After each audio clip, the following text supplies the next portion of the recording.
Bacanya gimana ya? Dibalik kiri kanan. Udah mulai. Saudara-saudaraku yang terkasih, berjumpa lagi dengan saya Romo Yosef dalam edisi katekese singkat seputar ajaran sosial gereja. Dalam ajaran sosial gereja, gereja mengajak umat beriman seluruhnya dari tingkat kepausan, para uskup, umat beriman di paroki maupun di lingkungan untuk bersama-sama memperjuangkan martabat manusia, bahwa kita ini semuanya sejajar. Di tangan saya ini ada kitab suci yang mungkin belum pernah Anda lihat, yaitu kitab suci huruf Braille. Di dalamnya ini huruf-huruf Braille, kosongan hanya ada titik-titik yang timbul yang bisa dibaca oleh sahabat-sahabat tunanetra. Sudah saatnya gereja menyediakan sarana dan prasarana bagi mereka yang mengalami disabilitas, supaya mereka juga bisa mengenal firman Tuhan, bisa membaca secara pribadi firman Tuhan melalui keterampilan-keterampilan mereka, melalui kelebihan-kelebihan yang Tuhan berikan kepada mereka. Bagi Anda yang mau atau membutuhkan kitab suci huruf Braille, silakan menghubungi saya, Romo Yosef, Ketua Komisi Kerasulan Kitab Suci Kuskupan Agung Jakarta. Mengapa gereja menyediakan sabda Tuhan dalam huruf Braille?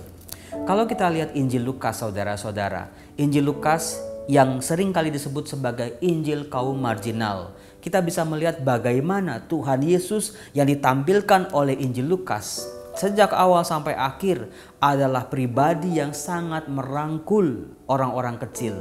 Pribadi yang mau hadir bagi orang-orang kecil. Pribadi yang ada bersama orang-orang kecil, membela ketertindasan mereka dari para penguasa, dari para orang kaya, dari orang-orang yang merasa dirinya suci dan sudah sempurna.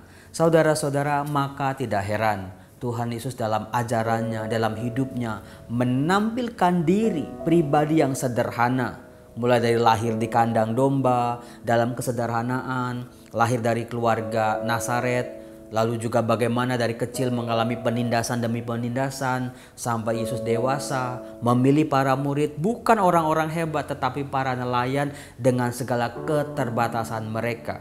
Yesus makan bersama orang-orang berdosa. Yesus hadir bersama orang-orang yang sering kali dianggap kotor oleh para karyawan-karyawan kecil yang gajinya tidak seberapa.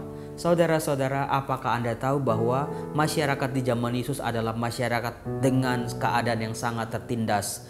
Mereka sedang dijajah oleh kerajaan Romawi, tetapi mereka juga seringkali ditindas oleh orang-orang yang menganggap diri suci, para imam, orang-orang Farisi, ahli-ahli Taurat yang merasa diri sudah sempurna.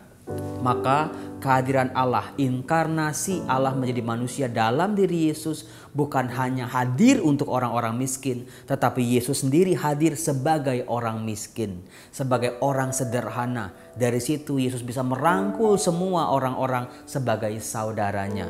Apakah Anda ingat ketika Yesus makan bersama dengan orang-orang kaya? Yesus mengajak mereka untuk punya hati berbagi bagi orang miskin.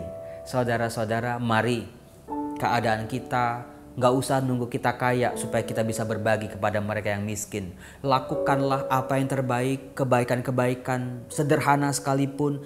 Kalau itu dilakukan dengan tulus, secara konsisten dan bersama-sama, pasti akan berbuah. Sampai jumpa di katekese singkat ajaran sosial gereja selanjutnya. Salam.